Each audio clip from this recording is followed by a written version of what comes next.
Ladies and gentlemen, Pak here, and I've got a question for you. If you were having an interview with a professional journalist, and he asked you some tough questions, would you consider what he's doing a hit piece against you? Now, let me roll this back just a little bit here. If you don't know what this is about Gamergate. Shock and surprise, huh? If you've seen my Twitter feed, if you've seen my blog, you've seen that I've been talking a lot about Gamergate, because I feel that it's a very important issue. It's a watershed moment for our little corner of the world. Because right now we have the chance to not just change our little corner, but to push outwards.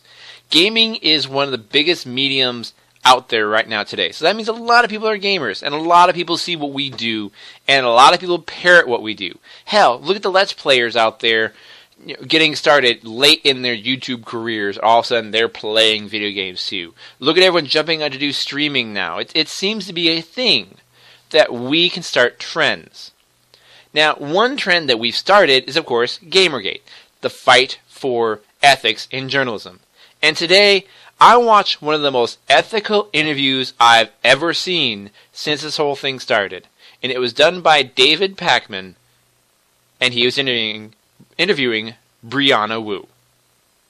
Brianna Wu, who's had multiple interviews with softball questions, allowing her to speak her mind and promote her views. And when she's actually asked real hard-hitting questions, an actual journalist would want to know if they were researching the story from the outside, she says it's a hit piece. That's right, folks. This right here is the result of unethical journalism. While she promoted Kotaku and Polygon on there and said that MSNBC was, quote, bigger than Milo's show, which, of course, probably is, because MSNBC is, a national news network, and Milo probably, I'm not sure how many files he has right now, or views, but they're probably, reasonably close, if not, him a little bit lower than them right now. That might change, of course. But, keeping in mind that she's actually being insulting on the air to people, and keep in mind that this hit piece comment she made was during the interview.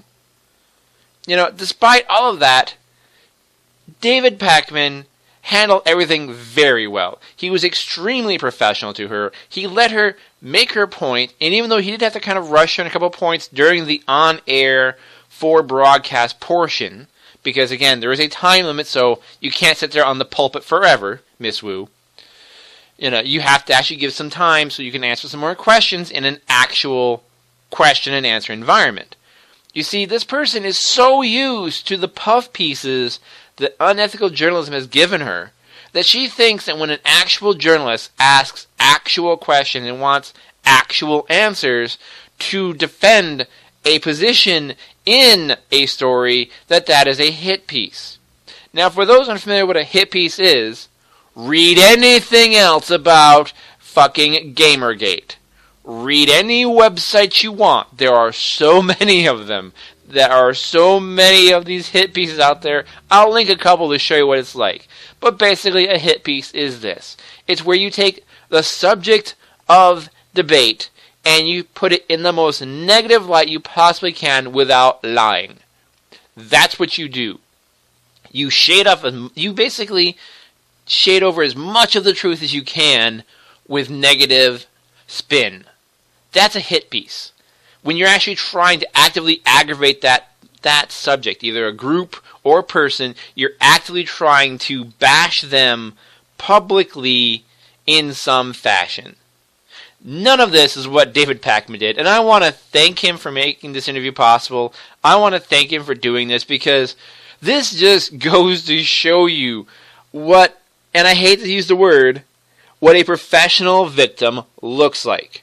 Because, I'm sorry, first she says that it's her doing that all this came about. Mind you, Anita might take issue with that, because the Rolling Stone said it was all about her.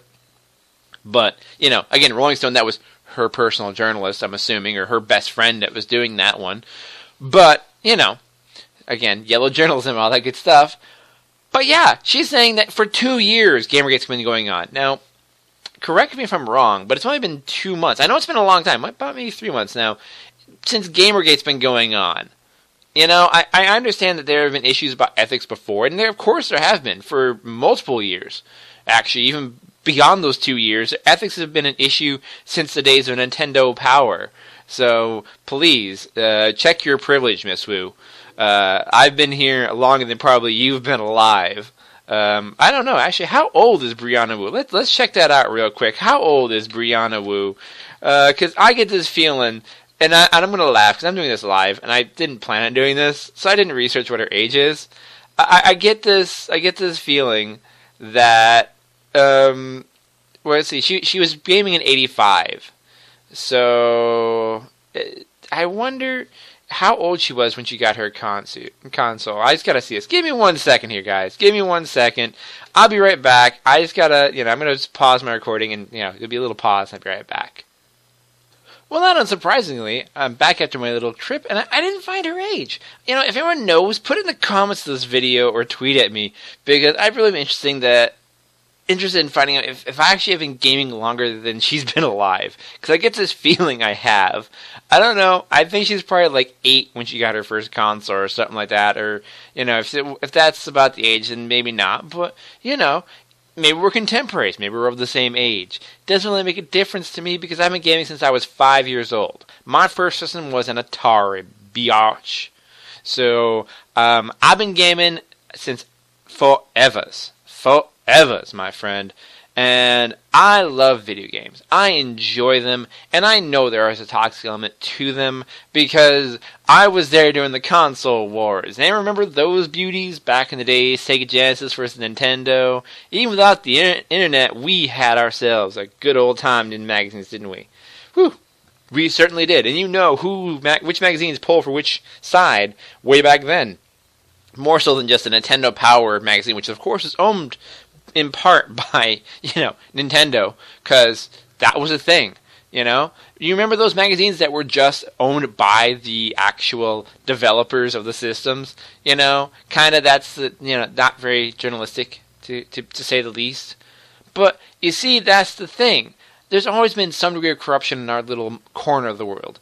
And while the rest of journalism have gone to shit, and trust me, turn on some coverage of Ebola at some point. Just turn on some coverage of it and watch as every expert turns purple trying to explain to people that no, Ebola is not that easy to catch. But watch the freaking interviewer just constantly hammering, well, what if this scenario occurs? This exact scenario that's very unlikely but could still happen. And they say, well, yeah, it can happen. There you have it, folks. Ebola can happen to you. That's the reality of journalism these days, folks. And it's begun to bleed more and more into the gaming industry. That sensationalism, that spin. That's why we have so many of these hit pieces against Gamergate out there. Because feminism is cool and hip. And so you side on their side. And, oh my God, you look cool and hip and awesome. And you're friends with these people. So you're going to make better friends with them now. Because they're cool and they're hip and they're going places. That's the truth of it. That's the problem where ethics comes to play. If you're actually doing an ethical story, you have to look at all the facts. Newsweek looked at all the facts, still did a hit piece against us, but screwed themselves because when they did their little mathematical, statistical study that was supposed to prove that Gamergate is all about hate, you know what it proved? Brianna Wu is the number one person who gets tweets sent to them. They get 90% tweets that are neutral about Gamergate. Neutral. As in, not negative. As in, not hateful. As in, not trolling. And then she gets 3 to 5% that are actually positive. Supporting her. Saying she's a great person and stuff. So less than 10% of all the tweets sent to Brianna Wu are trolling. So that means less than 10% is not 100%. Less than 10% is not equal to 100%.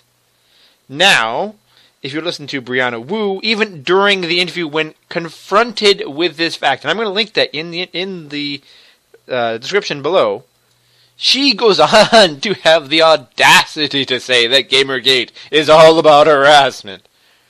10%. Less than 10%.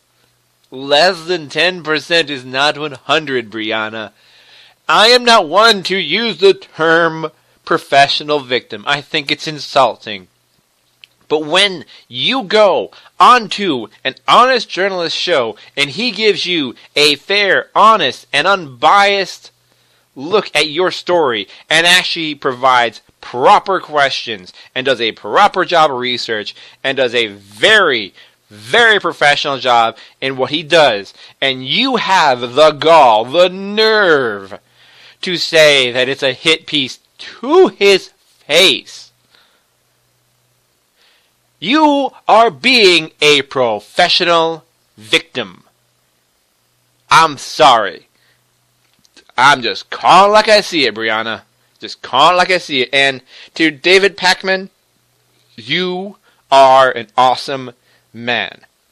You are a fucking boss. And I hope if Milo does go on your show and you ask him the hard questions, the other side of this, I hope he answers them, and I hope he has the professionalism in himself to thank you for doing that, because honestly, that's your job, my friend. You, my friend, you, David Pakman, are a journalist. You are what people should be looking at for when they want to do a story.